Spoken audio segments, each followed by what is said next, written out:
मंगल को अक्षत की बहुत ज्यादा याद आ रही होती है क्योंकि आज ही के दिन अक्षत का बर्थडे है। इस और अक्षत अपने बर्थडे के दिन झाड़ियों में छुपा हुआ होता है। उसी वक्त वहां पर कपिल पहुंच जाता है। कपिल कहता है कि हेलो लकी चाम, तुम इतने ज्यादा उदास क्यों हो? आज तो तुम्हारा बर्थडे है ना, और अगर तुम तुम्हारे बर्थडे के दिन ही मुंह फुला के रखोगे तो तुम्हारी पूरी जिंदगी मुंह फुला हुआ ही रहने वाला है। मंगल अक्षत के लिए केक बना रही होती है और जैसे ही मंगल उस केक को स्कूल के बच्चों को देने जाती है उसी वक्त मंगल की मुलाकात होती है अक्षत से। और अपने बेटे को 6 महीने बाद देख मंगल की आंखें भर आती है, मानो उसको उसकी जिंदगी का सबसे बड़ा सुख मिल ही गया है, क्योंकि मंगल अपनी जिंदगी में मेहनत ही अपने बच्चों के लिए कर रही होती है। लेकिन जब कपिल को पता चलता है कि मंगल तो शादीशुदा है और उसके बच्चे भी हैं, तो यह बात सुन के वह एकदम शॉक हो जाता है और फिर वह कुछ ऐसा करता है जो जानकर आप हैरान हो जाओगे। आखिर कपिल भटनागर ने ऐसा क्या किया, यह हम जानेंगे आज के एपिसोड में। तो बिना किसी वक्त गवाए चलिए मंगल लक्ष्मी के लेटेस्ट एपिसोड का रिकैप टेलीविज से भी पहले शुरू करते हैं। एपिसोड की स्टार्टिंग में हम देखते हैं कि मंगल प्रतिमा की बीपी की गोली लेने के लिए अपनी कार से उतर के डिक्की की ओर जाती है और स्कूल को देखकर उसे अक्षत की बहुत ज्यादा याद भी आती है। अगले ही सीन में हमें उस स्कूल की ओर बताया जाता है जिसके बाहर मंगल खड़ी थी। या स्कूल में और कोई नहीं बल्कि अक्षत ही पढ़ रहा होता है। यह एक बोर्डिंग स्कूल है जहां पर सोम्या और अदिति ने अक्षत को छोड़ दिया था और अक्षत अपने आधे से ज्यादा समय उदासी में ही बिताया करता है। इस ओर हम सोम्या को देखते हैं जो कि ईशाना को उठाने आई होती है, लेकिन वह देखती है कि ईशाना तो यहाँ पर है ही नहीं। वो समझ जाती है कि ईशाना रात भर से घर पर आई ही नहीं, इसीलिए वह ईशाना को कॉल करती है, लेकिन ईशाना का फोन तो स्विच ऑफ बता रहा होता है। उसी वक्त घर में कोई आता है। सोम्या को लगता है कि ईशाना घर में आ चुकी है, इसीलिए वो ईशाना से कहती है कि इतनी लेट कैसे हो गई तुम्हें। उसी वक्त वह देखती है कि ईशाना नहीं बल्कि यहाँ पर तो आदित्य और कुसुम घर पर आए हैं। आदित्य कहता है कि लेट कहाँ हुआ, जब फ्लाइट उतरी उसके बाद ही तो हम आ गए ना। सोम्या बात को घुमाते हुए कहती है कि अरे अरे, तुम्हारे बिना मुझे 1 घंटा भी 1 दिन के बराबर लग रहा था, इसीलिए मैंने ऐसा कहा। सोम्या को यहाँ पर बहुत ज्यादा टेंशन हो रही होती है क्योंकि जैसे ही आदित्य ईशाना के बारे में पूछेगा या फिर ईशाना से मिलने के लिए उसके कमरे में जाएगा तो उसे कोई मिलेगा ही नहीं, जिससे कि वह समझ जाएगा कि सोम्या कितनी ज्यादा लापरवाह है। वो बच्चों को संभाल तक नहीं पाती और आदित्य बिल्कुल वैसा ही करता है। सोम्या से गले मिलने के बाद वो सीधे जाता है ईशाना के कमरे में और ईशाना से कहता है, ईशाना तुम्हारे कमरे में इतने सारे सामान इधर उधर क्यों फैले हैं? सोम्या को समझ में नहीं आ रहा होता है कि आदित्य किससे बात कर रहा है। उसी वक्त सोम्या की नजर पड़ती है ईशाना पर जो कि घर में आ गई होती है, लेकिन वो अपने आप को कंबल में ओढ़ के रखी थी। आदित्य को ऐसा लगता है कि शायद ईशाना की तबीयत खराब है। वो जैसे ही उसका टेम्परेचर चेक करने जाता है कि सोम्या और ईशाना दोनों ही उसे रोक देते हैं। उसी वक्त सोम्या कहती है कि कोई बात नहीं आदित्य, थोड़ी देर ईशाना को रेस्ट करने दो, उसके बाद वह ऑटोमेटिक ठीक हो ही जाएगी। अजीत वहां से चला जाता है और उसी वक्त ईशाना कंबल को हटाती है और अपने ड्रेस चेंज करने लगती है। सोम्या ईशाना से पूछती है कि ईशाना आखिर तुम घर में आई कैसे, क्योंकि मैंने अभी तो यह कमरा चेक किया था, यहाँ पर तो कोई था ही नहीं। ईशाना कहती है कि मैं घर के गेट तक जब पहुंची तो मैंने देखा कि बाबा यहाँ पर आ चुके थे, इसलिए मैंने चुपचाप से सिट लगाई और मैं खिड़की के रास्ते से घर में आई। सोम्या कहती है माइंड ब्लोइंग, ईशाना तुमने बहुत बढ़िया काम किया है। ईशाना कहती है कि अच्छा। ऐसा सोम्या बताती है कि कैसे वो भी बचपन में ऐसा ही करा करती थी। साथ ही सोम्या ये भी कहती है कि कभी कभार ये सारी चीजें करते रहनी चाहिए, क्योंकि जब हम बड़े होते हैं तो यही मेमोरीज हमारे दिमाग में क्लिक करती है। ईशाना कहती है कि अगर मम्मी होती ना तो मुझे बहुत ज्यादा चिल्लाती। अच्छा हुआ आंटी आप हमारे साथ हो जो कि मुझे इतना ज्यादा सपोर्ट करते हो। सोम्या मन ही मन में कह रही होती है कि ईशाना मैंने तुम्हें पूरी तरीके से बदल दिया है। अगर अब मंगल आ भी जाएगी तो ना तो मंगल तुम्हें अपनाने वाली है और ना ही तुम मंगल को। इतना कह के सोम्या वहां से सीधे जाती है आदित्य के पास। आदित्य सोम्या को बताता है कि जैसे ही वह जयपुर पहुंचा वहां पे उसने कपिल भटनागर से मिलने का बहुत प्रयास किया, लेकिन वह एक बार भी कपिल भटनागर से नहीं मिल पाया। एक बार उसकी मीटिंग जरूर हुई थी, लेकिन उस मीटिंग में तो कपिल ने उसके प्लान को देखा तक नहीं।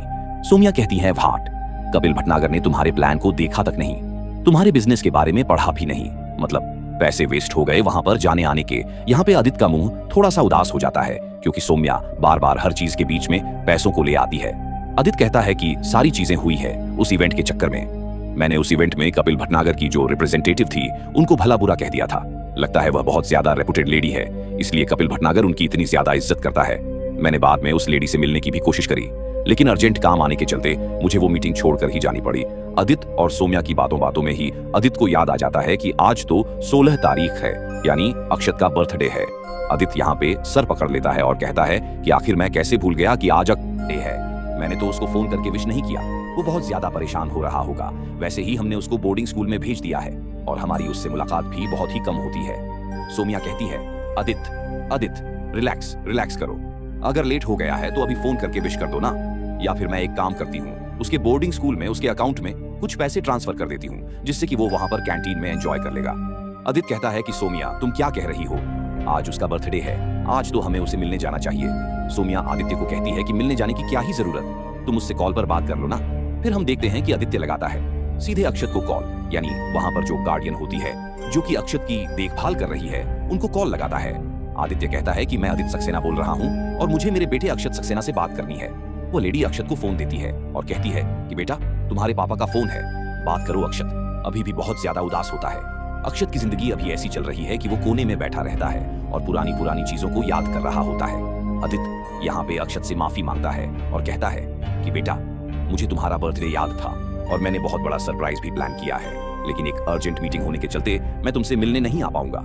लेकिन तुम टेंशन मत लेना, वीकेंड पे मैं जरूर आऊंगा और हम बहुत खेलेंगे, बहुत मजा करेंगे और तुम थोड़ा समय और बोर्डिंग स्कूल में बिता लो, फिर तो तुम्हें घर आना ही है ना। लेकिन अक्षत यहाँ पर कोई भी जवाब नहीं देता है। अक्षत की आंखों से आंसू आने लगता।